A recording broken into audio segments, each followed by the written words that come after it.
we'll see what ex-dnL does in terms of that logic there. So you think it'd be more of even just to counter BMG, pick up the Tempest themselves? I mean, Tempest is strong. You don't want to give it to them, but maybe they don't want to run jungler, and I think that's what they don't want right now. I think what they thought is, okay, we'll take Rhapsody, they take Tempest, we take Grinix, and I think they may have got tricked a little bit by BMG here. All right. So now they're having to think about it, and again, so it's a case of, do they take Tempest, or do they just say, we're going to stick to our guns, not go jungle here, do something else? They are going to go Tempest in the end. Too much to pass it up there. Zlap plays a great Tempest himself, of course, and yeah, usually don't want to give that to the hands of Hanskin if possible. So getting it themselves. They got Tempest Rhapsody. Now back to BMG to follow up the Grinix pick here. This is where Wretched Hag comes in. You think? You're calling the Wretched Hag? I'm calling Hag, man. They pick Hag. I don't. Thing is, they have Grinix on Jonas, and Fuzi plays a good Hag, but I think they usually do. I think they'll go for something else for Fuzi to play. That's true. They already got the Grinix actually off the bat, so yeah, maybe not. Going to be a different route here. Ooh, or they get Gauntlet out of the way. Pick it up for Super KG right there. So Devour, I mean, the landing phase went very good for him, but in the end, as the game went on, and that's kind of the hero too. He just kind of tapered off to an extent. So we'll see if Gauntlet's a different story this time around, though. Now, ex-dnL has to decide now, do we pick Malakin? Do we want Malakin? Are we willing to pick it in the first three? Do we just want this hero or not? Yeah. Or do we not want it here? And also, if they pick up, we'll see what their strategy is. If they pick like a Pebbles or like do they plan to do a lane mid? Do they plan to put a Hag mid or a Bubbles mid? Mm-hmm. So we should be able to see what direction they're going to go with this third pick here. Bubbles usually considered a pretty good option in this case. But yeah, totally up to ex-dnL, obviously. Flensmeister, the drafter of the team, was so the last several cycles and into the playoffs and everything. So again, I'm not 100% sure if he's actually the absolute new captain as far as in-game calls by any means, but I don't even know. Yeah. A lot of times the drafter isn't the captain, but usually it is. I'm just saying, like, drafting does not equal captaining, but yeah, that's all. Miraxis, though, yeah. Ooh, that's actually a pretty strong pickup versus Gauntlet. You can obviously take off the ultimate. I think you can take off the grapple, but I'm not sure. Actually, maybe not. Honestly, I don't know. But still, Miraxis is a really strong hero versus a hooker in the mid lane. Mm-hmm. Oh, you mean with his Arcane Shield? Yeah, with the Arcane Shield. Yeah, I think so. I don't see I know it takes off Valk. I know it dodges. Take off Valk Arrow, yeah. Yeah, Valk Arrow. So I would imagine it would do the same thing for Gauntlet. Yeah, I don't see why not. Torture, the final pick for Bad Monkey Gaming. So shaping up to maybe have a Torture Gauntlet lane. Yeah, most certainly. BMG wants to do the dual lane mid, the long lane on Hanskin. Now the thing is, how are they going to shape up this lineup? Are they going to go for like a Keeper? Is Keeper going to get banned by ex-dnL? Are they going to run maybe a hard carry strategy on Fuzi and have Hanskin play as secondary support? Mm-hmm. All questions to be answered here as it progresses.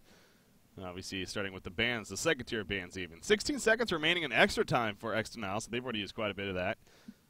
Yeah, that Grinix pick, I think it kind of, I think they were planning on picking Grinix and like letting BMG get Tempest, so they had to use a lot of time there to decide if they wanted the Tempest or not. Yeah, this is kind of interesting actually. NIM4 the ban again, but this time it was by ex-dnL actually. Last game it was the first ban by BMG, but the thing is, BMG are in a position where they can pick another support, and NIM4 is just really strong in a long, drawn-out game, and they don't want to give it to them. Okay. The thing is, Team ex-dnL, they're not going to pick NIM4. They're not going to put a Rhapsody solo or a NIM4 solo, so it makes sense. Yeah. So the NIM4 followed by the Bubbles there. There's Gemini coming out. You stress that hero quite a bit, and Fuzi's definitely known for playing the Gemini. So not going to see him. You see Corrupted still on the board, and that's definitely a candidate at this point to be possibly picked up, so we'll see if that becomes a final ban or not. Now, I really wonder, is ex-dnL going to let Keeper stay on the board? Because I think that's a pretty clear pick from BMG, like, if Keeper's taken or not. Yeah. I'll get that answer right here. The corrupted, the keeper, as you put it. Maybe a completely different route here. We'll see what that final ban's going to be. Again, they're already down to 14 seconds of extra time, and maybe even start dabbling into that once again here. So, going to need to come up with a quicker decision on the side of ex-dnL. Yeah, so they're already starting to use it here, so it's going to be happening shortly. What do we got? Maybe. I could even see a puppet ban. Okay, corrupted. Yeah. Okay, here's the thing. So, see, I guess they're okay with letting BMG get keeper, and they don't want to give them keeper and CD because CD would be an obvious solo short lane decision.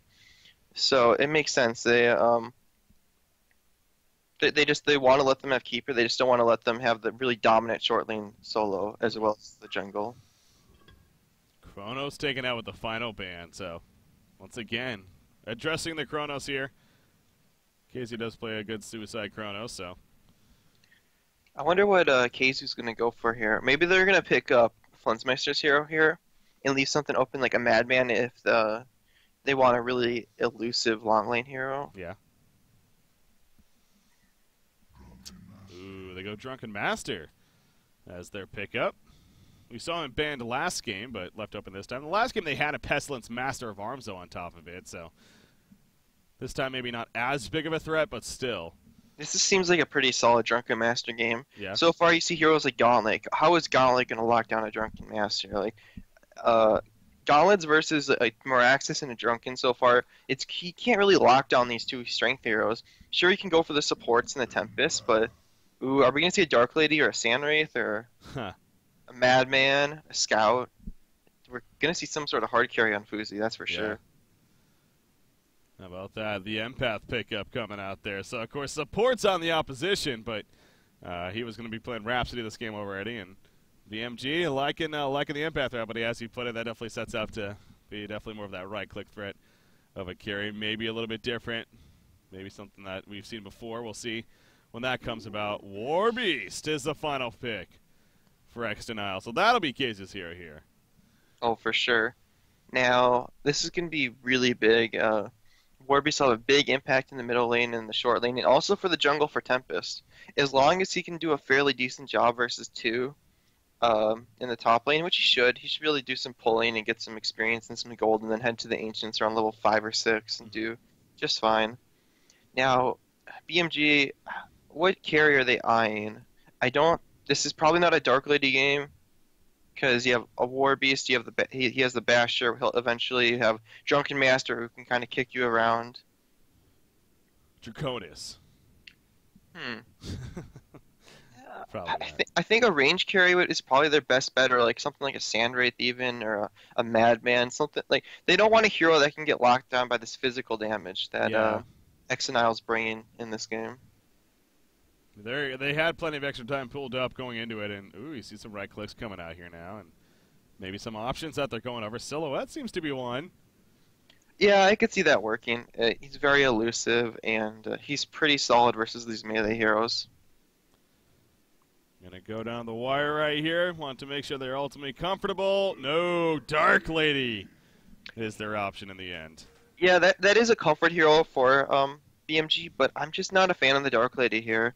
You're going to have a Basher on War Beast who will be able to lock him down. You're going to have a Drunken Master who can just kind of, as long as Drunken has a shrunken head, he can kind of just kick him around with his abilities. Yeah. So, and then you're also versus a Tempest. So, I'm really favoring ex-dnL's draft this game, as long as Fuzi doesn't take off. Or I guess they do have some good snowballers though on Hellborn. They do have 3 snowballers. They have a Gauntlet, they have a Grinix, and they have a Dark Lady. Yeah. So, but potentially any one of these heroes could just take over the game.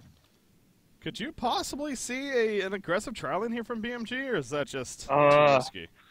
Not really. I think they'll block some camps, and you have a counter ward on Empath, and you actually have Dust on Torture. What is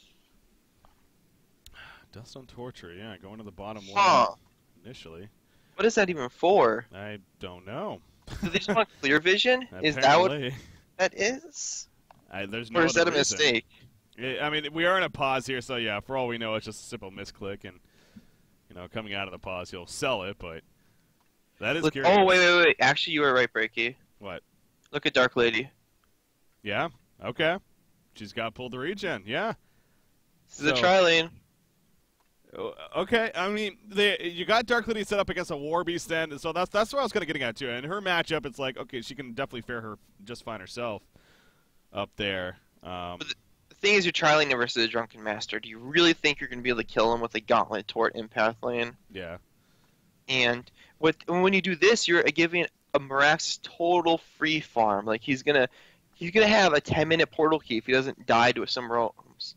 And this will allow the Rhapsody and the Tempest to roam on your Dark Lady in the middle lane. So it's hard to say if this is worth it. Yeah. You're risking a lot on this tri lane. You have to really shut down this Drunken and set up some good roaming in the middle lane. Yeah, especially here we are. Game number 2, they're down 1-0. I mean, again, this is it. If they don't win this, and they're going to the losers bracket, who would have thought that again? You're going into the first match, and granted, it's like a lot of people are even predicting, possibly even the preview of the Ultimate Grand Finals here for these playoffs, but still, very risky indeed. We'll see if that Ultimate is what it's going to be. Obviously, we're on a pause right here, waiting for... I never understand that, man. It's like... It's all quiet, the pause is up, and then like a person will say, so what's going on? And then all of a sudden it's like, oh, ready. It's like everyone's like, oh, I mean, a lot of people just, you pause, you relax, you kind of forget why you're paused, and just talking about the game. That's all of a sudden, oh, that's right, we're paused. All right. But that's a lot of pulled regen on Fuzi. And the thing is, Keizu thinks he's versus a dual lane, so he's going to have the totally wrong items, which is a big deal. If he brings the right items to this matchup, he probably wins. No, like for sure, because he's War Beast. He has the Battle Cry, but look, he has 4 mana potions, no hatchet. So this is gonna suffer a lot for him. Jeez. Yeah, that really is. I mean, it's also curious because ex-dnL, they're gonna be maybe picking up some information on this very, very shortly, but you can't really address it, can you? You just kind of have to just go with your lanes and hope to not die. And they could battle Miraxis, Rhapsody, Tempest with a War Cry could potentially beat this tri-lane, but in my opinion, it's just safer to dodge it, not die middle, and get a free portal key on your Miraxis. Like free portal keys on Miraxis and Pebble is generally just win games. So, what's going on? Okay, so Grinix is going bottom in the end. Huh? This is odd. Maybe it's a 1-2-2. Maybe they are sending an empath to support Grinix down here. So an aggressive duel. I mean, they are known for running aggressive dual lanes. It's not out of the question. Now, Torture, Gauntlet mid. I don't think this would have worked if... I mean, it's just a mind game. Yeah. It's really unfortunate for Keizu that he has the wrong items, and if he had the right items, I think dnL would be in a pretty good spot right here. But I don't really know how much a Grinix empath is going to shut down a Drunken Master. True. What is Empath doing here? She's making sure to block some camps. They got the pole camp blocked. They have this mid camp blocked by a Rev Ward. She is going to be... Okay, she Rev Wards this camp right here. So once that one is taken out, then we'll be good to go in terms of addressing it. Now, she comes into the lane. You look at Drunken Master right off the bat, taking some good damage. So definitely catching him off guard a little bit right there. Middle lane in the meantime, there's some strong initiation, but this is going to be fine in the end. But yeah, here we go. It is an aggressive dual lane coming out from BMG. So what is that going to mean in the end, as you put it? I mean, Drunken Master, kind of a hero that has a good evasion with that stagger of his, and even lunge to help him get people off of him if need be. So the kill chance pretty minimal here, but still trying to address him as much as possible. And also this would mean, get some good farm on Grinix in the meantime. It's definitely going to be name of the game here. How about this middle matchup, though? Miraxis Rhapsody versus Gauntlet Torturer. You like the Hook Hero again, or? I think it's a big favor to Legion. You have Warcry, you have the jungle factor. Miraxis is a really tanky hero. He can be up in the front without fear of dying. And the heal is really good for Rhapsody, too. I don't think Hellborn can just burst him down with the heal if he gets it off in time. Yeah. Gonna have to keep that in mind if they want to go for a kill. So you do see Gauntlet kind of positioning himself right here. Pretty aggressive, but Promo's doing a good job not letting that phase him too much. Bottom lane in the meantime, there's a stagger from Drunken Master. Gonna take the life essence. stun, but we'll be fine in the end. Once DD again. rune on Rhapsody. He's rotating top. They did see this though, I think. Oh, did they? They're not going to get much out of this, really. Yeah. It may be some harassment, or Maybe none. And he's good. So yeah, it doesn't even take a single hit there. I find it really strange that Tord is actually rotating up here because I think it's pretty obvious that Rhapsody is just going to go back middle in a second. And dueling against, like, what's his dueling actually going to do with the Dark Lady? Your Dark Lady, you have the Tainted Soul, you have the Hatchet, and it's a War Beast. So if they duel lane this, you should be pretty okay with that if you're winning middle. Yeah, I mean, Torture's up here now, but yeah, exactly. I mean, Rhapsody's still here. But maybe even when she sees that, or as soon as the DD kind of wears off, heading right back towards the middle lane. So it's a little curious as far as this choice, unless they maybe get a kill on a War Beast, but the likelihood of that, probably pretty minimal at this point. So look at mid though. Once again, KGE really outlasts hitting Probusk, and this is with Warcry too. Like I really don't know what's going on. Usually Probusk is really on spot with his last game, so it's just a little surprising. Yeah, I mean, if anything, give credit to Super KGE again for just his ability to last hit here. But again, we remember what happened last game. Probusk, despite him not necessarily winning the lane in the creep farm last game, he still had a very, very big impact for the team and ultimately a lot of success. Well, the reason for the success on that Pestilence play. So, they're going to be hoping for the same kind of game momentum here from his Moraxis this time around, I'm sure. But Gauntlet, yeah, off to a great start. He's level 4 already. He's got the boots and the bottle here picked up.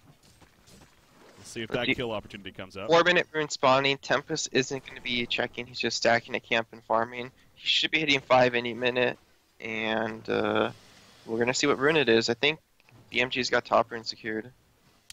Refreshment bottom. Top rune was a regen. Bottled up. Bring that back to Gauntlet right there. So bottom lane right now it's clear. You got Grinix just free farming it. Obviously Drunken Master was going for that refreshment rune. Picks it up and heading back. Drunken's not doing too bad himself. He's a sub 200 GPM, which is fine versus the dueling. He's level 4. Yeah. So I think he would like to be doing a little bit better, but he's doing pretty good. How about Grinix, by the way? I mean, again, this is not the usual what we expect to see out of Grinix. Not only is he, I mean, he's in the long lane, which is usual, but he's being babysat. They're running the aggressive dual lane. He's getting a lot of farm out of this. He's the top farm in the game right now. He's already got Ghost Marchers. I mean, Grinix has already shown, even with a slower start, he's a pretty big impact. Do you think this is actually pretty scary for ex-dnL? I mean, they're going on Drunken. He should be fine, or maybe not. Oh, he's going to kind of sneak away the wall. Look at that auto attack damage, but he gets the mana battery charge off, and he will survive. So if it wasn't for that mana battery, he probably would have been dead, but... Well, okay, so back to Grinix. The thing is, he's going to have more farm, but he's going to have a lot less experience, which, with these ganking Invis heroes, usually experience outweighs farm. I mean, we'll find out, but I wouldn't say he's going to be more scary than he would have been otherwise, because I think he would have farmed just fine if he was 1v1. I think it was more about just shutting down Drunken Master. Middle lane. More Axis actually in some trouble. We're going to see the Bloodlust kill. He's trying to get away. Gauntlet on top of him. He's already used an Arcane Shield, but Rhapsody, as we talked about, the Disco Inferno, a little bit of heal from that. And then Staccato stuns to assist, so still no Bloodlust kill. Going to be coming out as they're able to save him in the meantime. So 5.5 minutes in. No Bloodlust just yet. So, yeah, addressing the Grinix. More about the experience, perhaps, if anything. But he's got the Ghost Marchers at least. And again, is off to a great start. We'll see what kind of progression he has here. Probably the Energizer, I'm sure, going to be following. I mean, the GPM charts, though, it's well in favor overall of BMG. I mean, the top 3 farmers are all on their side. So this is actually shaping up pretty good for them. Yeah, they are doing good. They do have good farm on all their core heroes. Middle lane, though. Gauntlet actually. Tempest coming in. It will be a Bloodlust kill. He also catches Torturer. Going to use the Elemental Void to do so, but definitely worth it, especially this early on. More access with the Matrax Explosion. Double tap for Probusk. And all of a sudden, so much for that gold advantage being favored the Hellmore team. I mean, it still is, but still, ex-dnL makes some big plays right there. Also, well, ex-dnL has the experience advantage, which is usually a little bit more impactful in this early game. They do have level 6. They have a big Tempest impact, as you saw in the mid lane. Yeah. You should really just go back to farming, though. I don't think they can take this tower. Bottom lane? Yeah, Grinix was diving right here and almost got turned, actually. Drunken Master showing off a little bit of his damage potential and how much he could do. So, I mean, they dove the tower, obviously, quite a bit. Took some good tower hits in there, too. So, Definitely helping the cause. But, ooh, grapple for Gauntlet middle lane, just missing right there. As Moraxis able to avoid it. So, yeah, the bottom attempt, though, is unsuccessful. But back to farm. Grinix will go. Drunken Master, again, only 150 gold per minute. Going to go in right here once again. But just once again for harassment. Not for a kill in the time being. But slapped on that Tempest. Big impact. Set up that double tap kill in the middle lane. And he's over 300 gold per minute now. As a result of that. Mid lane, KG. Did he land the hook? Oh, no, yeah, he's going to be gone right here. Gauntlet, he has a hook ready to go. He's trying to position himself to push him back, but no, he's going to be in trouble, and he will end up falling. That was a questionable decision, to say the least, for Super KG. He wanted to position the hook to hook him back, but instead he ended up pushing him a little bit further than he wanted to, or staying around a little bit longer. And this is definitely a tower kill. Hellborn, they have really low amount of counter push. They have, like, what, tort chain reactions, a little bit of wall damage. But yeah, this is a free tower. Big swing of momentum here for ex-dnL Esports. Is it? Oh! Talk about timing from Seal Kid, man. I mean, still. That's a really big deal. That's, yeah. That's one less ward for Rhapsody. That might be the difference between boots and not boots. So, like, these things matter. That would have been Drunken Master's upgraded boots. So, that's really important. And what's on the courier? Just some boots and some vestments, which is pretty good here versus a lot of magic damage in the Gauntlet and the Torture. Earlier on in the game, at least. Drunken Master going to be chased once again. Shadow Step coming out, but oh, there's the wall off, actually. But I don't think Grinix has enough mana, and actually Drunken's going to turn onto him. But now he has to fall back a little bit more as Empath putting in the auto attacks. Energizer just delivered to Grinix. He didn't have it for that fight, or maybe a different story, but does have it now. Oh, top lane. Torture is going to get caught out. Simply in the jungle. They were setting up a gank though in a Dark Lady, so now she definitely knows that they're incoming. So it's almost like that's a blessing in disguise for the Hellborn team. He's going to die. They're going to dive. Yeah, they are going to dive this. And actually, Poor coming in. Nice job with the turning strikes. Blocking from Keizu, but he can't do it the most effectively. However, here goes the ulti form. Moraxis stomp on top of him, and down he goes. Gauntlet put it in, but now Gauntlet's the one maybe in a little bit of trouble. He has to use his Gauntlet Blast defensively right there. He hooks in Moraxis. No TP's coming in, though, to help him out, and he is going to be dove. This is Staccato Stuns. The auto attacks from Warriors. The coordination from ex-dnL just on top of it. And down falls Gauntlet. What is going on this game? As bottom lane in the meantime, Empath is going to be gone on. She will be killed by Tempest. They did pick off Drunken Master just prior to that. But overall, ex-dnL Esports in a big, big spot here early on. Yeah, you know what? The dual lane bottom, it seems it has really exposed their other lanes. Sure, they reduced the amount of impact Flensmeister would have in the early game in his GPM, but as a result, they lost top. They don't have control in the top lane or the mid lane because they don't have the empath presence in those two lanes, so it's hurting them a bit. This start here for ex-dnL is just is huge. I mean, Moraxis actually he tries to bottom lane push. Grinix is coming in. Are they going to try to set something up here? They definitely are. Drunken Master. It's going to be Tempest, actually. It's what Grinix goes for. They're splitting focus fire a little bit right here. They will kill Tempest. The wall off. It was for Tempest more so than Drunken. That could be the difference maker for him. The chase still continuing. Dark Lady coming in. Rhapsody's here with the Protective Melody. She's going to use it right there, but actually didn't really do the most. And in the end, Drunken Master's going to fall. If anything, it exposed her. And now she's in a little bit of trouble. Dark Lady has Empath inside in the meantime. But no, Rhapsody's going to be hiding, and he should be fine. And actually now BMG quite a bit behind enemy territory here. But look at Warbeast, by the way. He's pushing in mid. He's level 10 here. So he's off to a pretty damn good start from that perspective. And he's going to continue to farm the Hellborn jungle in the meantime. Dark Lady, I mean, her start's still not too bad. 313 gold per minute. That's actually pretty damn good. I mean, Ghost Marchers on top of the Life Tube here early on. Also went that Ring of the Teacher, but you expect that Rune Cleaver, of course, to be coming out on her. Yeah, the way they're going to play this game is that they're going to try to snowball the Dark Lady or the Grinix, and how they're going to do that in Dark Lady is just get a lot of farm and just have them kill everybody. That's generally how you play Dark Lady. Mm-hmm. Speaking of her, she's at the top lane, playing aggressive here against Warbeast. I don't think she realized Tempest was nearby. Oh, this could be big. He has an ultimate. The stuns from Tempest. There we go. The Elemental Void comes out, and Dark Lady is going to go down. Yeah, Fuzi had zero clue that Tempest happened to be right next to them. She charging strikes aggressively, and that ended up biting him in the ass. So He's dead again, so much for his farm, you know, being pretty solid still early on. It's definitely going to start dying down quite a bit after that next death. And Warbeast all of a sudden. How about Kazu, man? Not only the top experience, but the top farmer of the game now. 394 gold per minute for a Warbeast here. Yeah, he's having a really good start. dnL's had good map movements. BMG, they really need to protect this Dark Lady, though. They need to get a lane ward up here, and Fuzi can't really be making those kind of plays without the vision. He doesn't have the proper vision to make those decisions, so you have to play a little bit more safe. Yeah. Bottom lane, Drunken Master's going to be jumped on once again by Greenix. Rhapsody is here, though.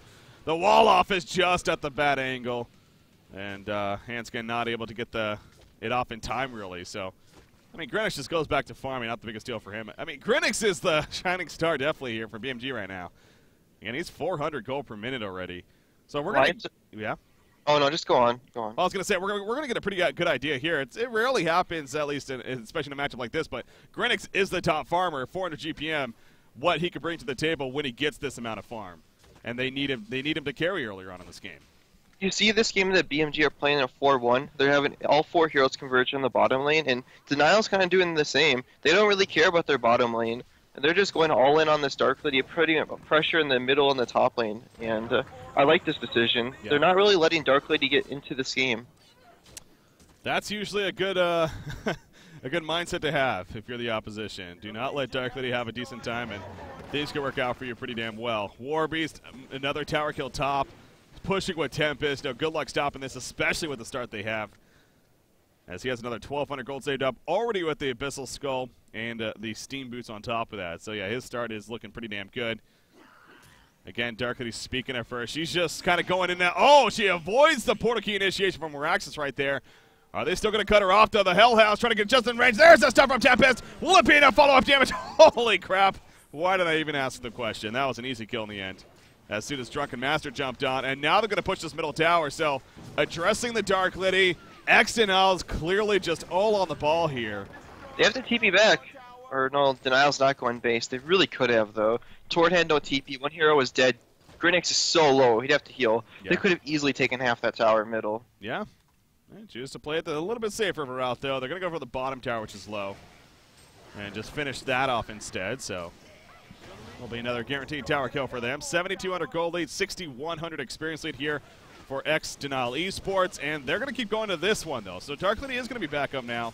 Greenix is still damn low, though. He's not showing himself currently, but he is very low, so he's not going to be of assistance. And that's going to be an easy tower kill as a result. All outer towers. We're pre-15 minutes here. All outer towers destroyed by ex-dnL. Yeah, that's really big. They got so much map control. And it's really hard for Dark Lady to farm. He doesn't have the vision still. And they don't have the towers to protect him. And dnL is just going to be able to put on so much pressure. They also have Warbeast to do scouting for, you know, the ganks as well. That's something you always have to keep in mind. Yeah. Apparently a little bit of a server hiccup right there. So, quick pause coming out.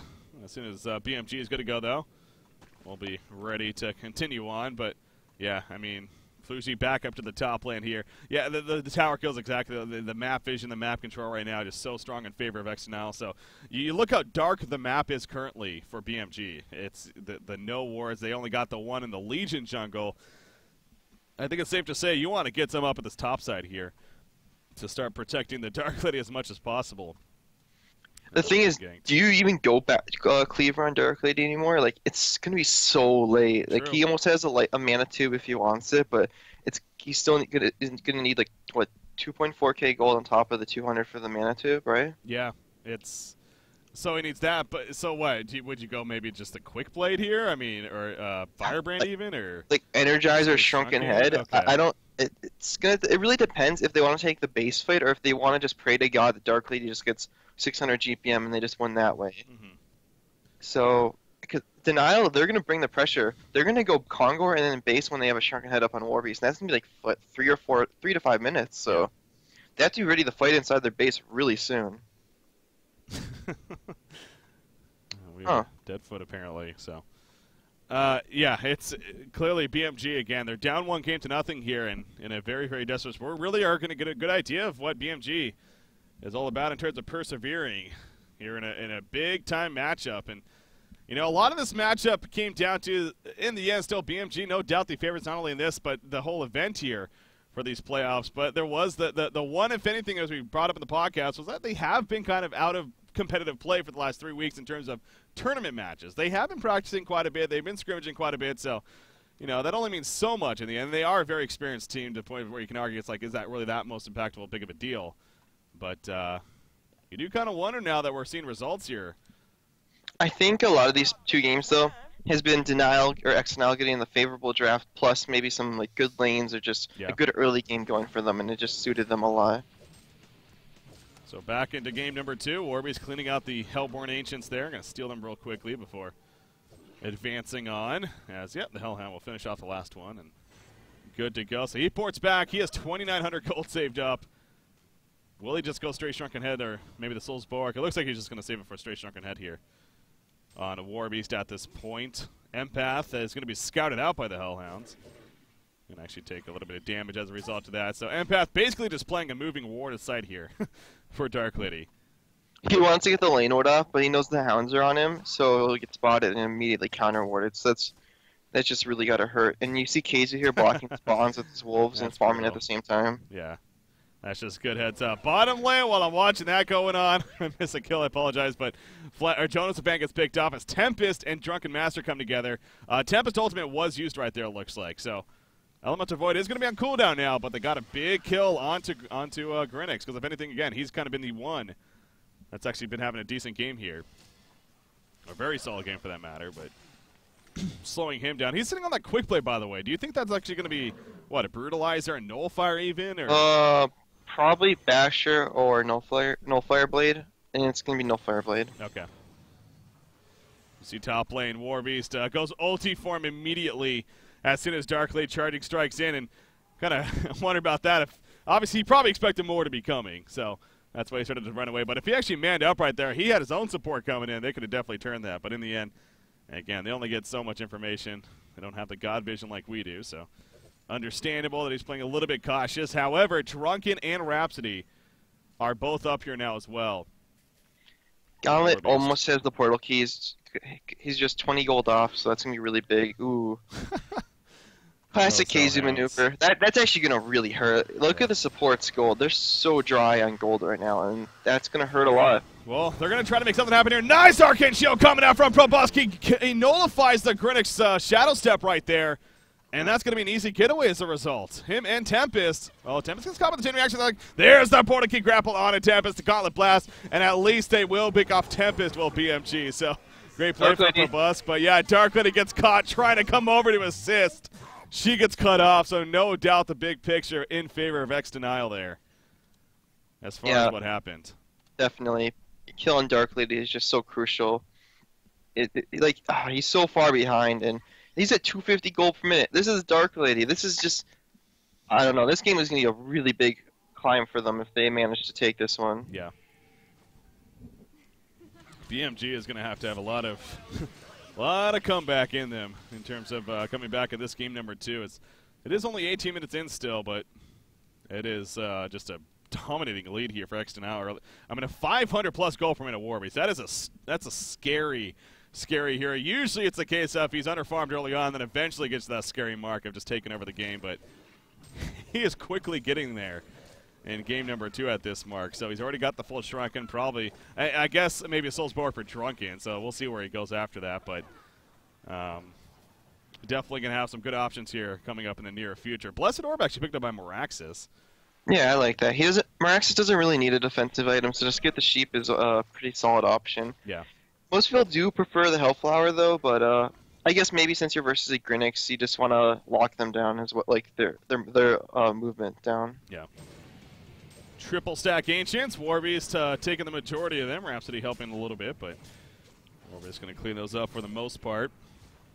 You see Torture warding up where he can at the bottom rune here currently. I mean, to make sure not to get caught though, Drunken Master's kind of charging in, but couldn't get there in time. And we'll be fine. You see Drunken, he's got the Ghost Marchers on top of that Energizer.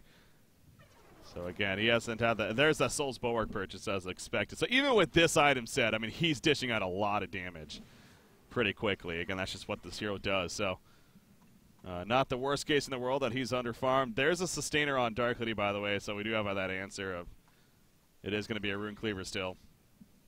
onto her, pending it's a null stone, which would just be definitely off the wall. But Nullfire Blade finished on Grinix, actually. Just got that taken care of. So you saw it earlier with the second Quick Blade, and now it's the full thing.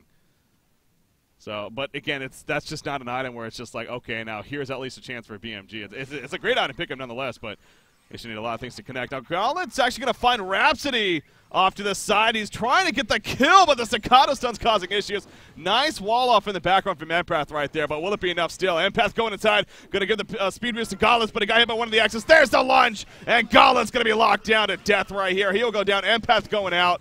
Not much more Hanskin can do to get away, though. She gets killed. And that's a 2-for-1. I think it's safe to say, well in favor of ex-dnL. Yeah, definitely. And are they going to go base here? It looks like it. Maybe yeah. just Ancients or Kongor. I mean, they have a lot of options. It's probably Kongor. You see Warbase. He was already in ulti form. He was charging towards the bottom, so it looked like they were maybe thinking about that. But actually, they changed their mind, and yeah, it's going to be a Kongor attempt. Gauntlet does have a buyback, but 18 seconds of resurrection. He doesn't have his Gauntlet blast up. Hey, they're just going to let it be, or maybe. I mean, Grinix is coming in. I don't see any Rev Wards, at least in that vicinity. There's Rev Ward down here, but no, I don't think it's going to be in time. Yeah, this is going to happen. Warbeast or Drunken, or who's it going to be? Oh, wow, Grinix gets spotted. That's big. And now they can just go mid. Like, they have 40 seconds, no buyback. Oh, jeez. He didn't even have his Nullfire on him at that point. Nope. Did he buy it? He did. I saw him purchase the pattern. Okay, so it's really going to hurt. Like, this should be a free tower. I don't think there's much BMG can do about this. They have literally 0 counter push. Look at their heroes. Yeah. They have a chain reaction stun. That's it. Oh, well, this is a good start. Grapple on a Warbeast. He's on the cliff, but he got locked down the whole time. And KZ does fall, so that prevents the push from happening, actually. That's pretty big. That was pretty much free racks, like, Yeah. if that didn't happen. So, big plays by Super KG. Yeah, that if anything, just saves the game for BMG. Gives them still hope and chances here in game number 2. Because, yeah, that could, as you said, been an easy racks, if anything, and who knows where that would have gone from there. But at least stalls that, but still the lead is pretty insurmountable here for ex-dnL. 22 minutes in. The Sheep is almost up on Meraxis. Almost have Shrunken Head up on Tempest. Almost got a Basher up on Warbeast. What's the pattern? They almost got these huge game-breaking items on Legion. Yeah. These items are going to be so impactful. Yeah, and Dark Hoodie's still trying to finish a Rune Cleaver. I mean, that's where we're at. Like, you're seeing these big item pickups coming on the Legion team. These second tier of items even. As you put it, the Sheep Stick, who knows what Warbeast's going to go for. So, like, all these, but then you got a Rune Cleaver. It's like, is that actually finished? Okay, it is. So she has the two props. Look at that. There's 2 Nullfire Blade recipes on the Courier as well. So he's going to have a level 2 Nullfire Blade at this point. As he's having it delivered, he's jumping Rhapsody in the meantime. He will get the kill. As there's an Nullfire Blade being delivered, and he will run away in the process. Uh-oh, that Courier. Oh, the Courier. Uh-oh. Uh-oh, Jonas. Oh, no. Oh, no. Oh. They are screaming Casey's name right now and saying, "Damn you!" That's frustrating. Yeah, I feel bad. These supports are like they're suffering so much, and I think denial. They're just gonna wait for these 3 big item pickups and just go mid. Yeah. There's the Sheep Stick. Looks like it's gonna be a Brutalizer and Warbeast. A full demonic, maybe not just yet, but one more ancient spawn, and they should have it, and then they're just gonna go. Grinix is coming in right here. You could I definitely think he's looking for the support hero. Yeah. That's really the one candidate that could guarantee a kill. Other than that, though, it's pretty difficult. Rhapsody's middle, though, currently. He's going to be headed towards the top rune area. He sees him with the ward, so ain't going to go that way. Turns around in the end. Not too sure where he wants to go at this point. Look at the tower kills from BMG, by the way. They only have 1 still. So, I mean, we stressed earlier, it was basically just before the 15-minute mark when they got all 6 outer towers on ex-dnL side. There's still only 1 tower kill for BMG at 24.5 minutes in. You got a tablet finished on Gauntlet, so that's pretty big. I mean, it's something. You are versus the Tempest, after all. It is a very good pickup to have. This is not going to be good, though. Torturer, honestly, not even sure what Sealkid's doing pushing this far by himself. And he is going to be dropped. So one of those kind of mind lap situations of Well, I'll just try to see what I can make happen and hope they just kind of ignore me. That's not going to happen, though. ex-dnL gets the easy kill. Asher completed on Warbeast? Like, he has the gold, right? Yeah, he definitely does. I believe so. It's like 3,000 something? What is it? It's Yeah, 3,100, so yeah, he definitely does. And there it is. So that's going to be coming out. Doesn't have the attack speed, buff on top of getting that brutalizer. Something like a full demonic breastplate or anything, but still. Powerful item nonetheless.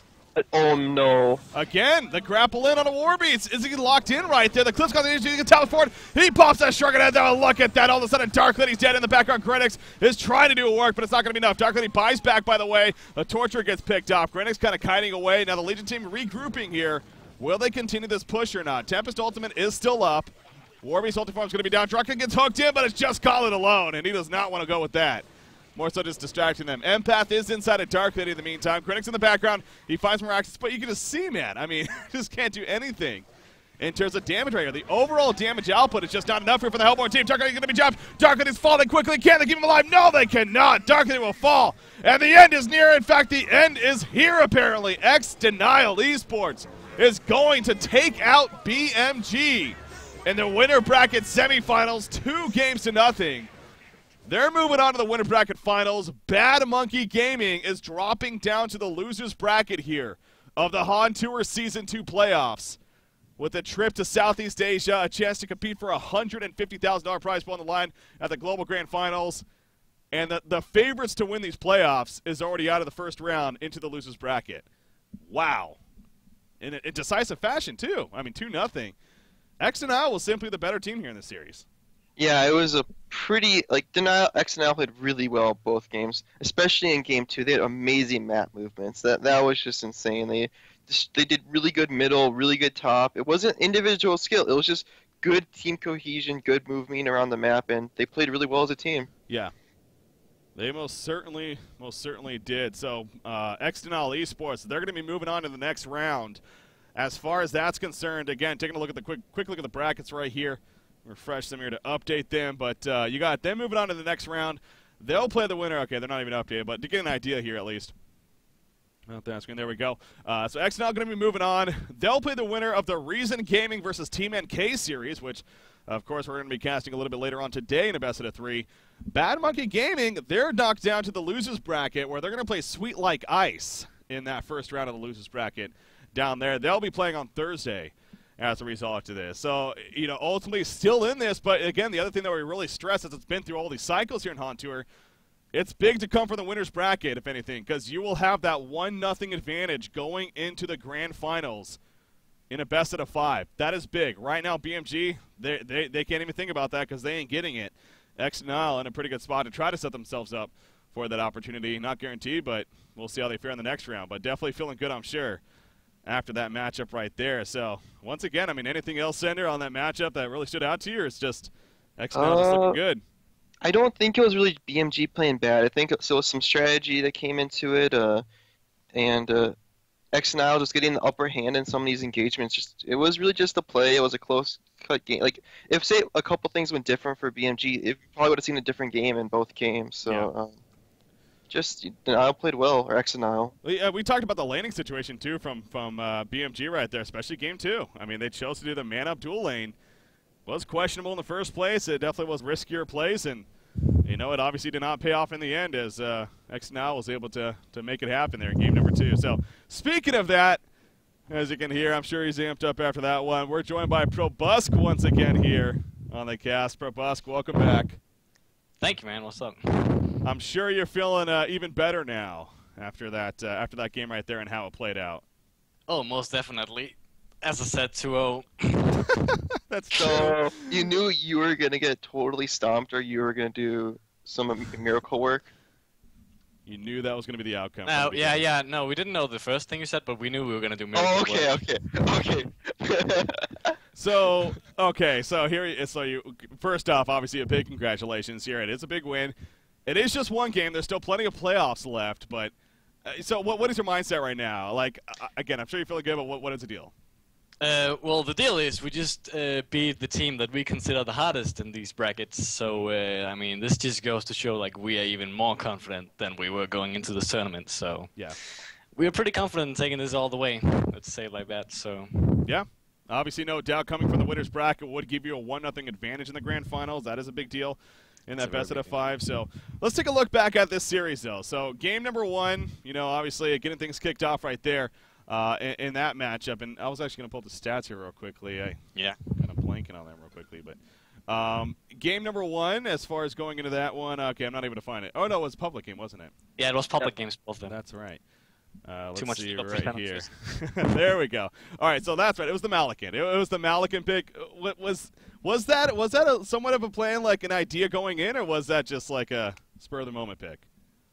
That was the plan I was talking about. When we were going in to say like we had some aces up our sleeve. That was one of the things we could do. What was your reason for picking Malacan in this game, by the way? Excuse me. Well, like, why did you pick Malacan? Why Malacan? Why not another hero? I don't know if I'm supposed to give this all away, but like a physical DPS dealer like Malacan with the -18 armor and the kill field to kind of keep them in place seems pretty legit to me when he deals the splash and his ulti. Okay, so yeah, it's just the team synergy in general. Yeah, it's a really, really good team. Yeah, that was pretty evident. I mean, we saw that obviously several times in that game, and it was fun to watch. Now, speaking of, you played the Pestilence that game. You played often. By the way, 3-0-17. I just realized that. Impressive hero stats right there. I actually didn't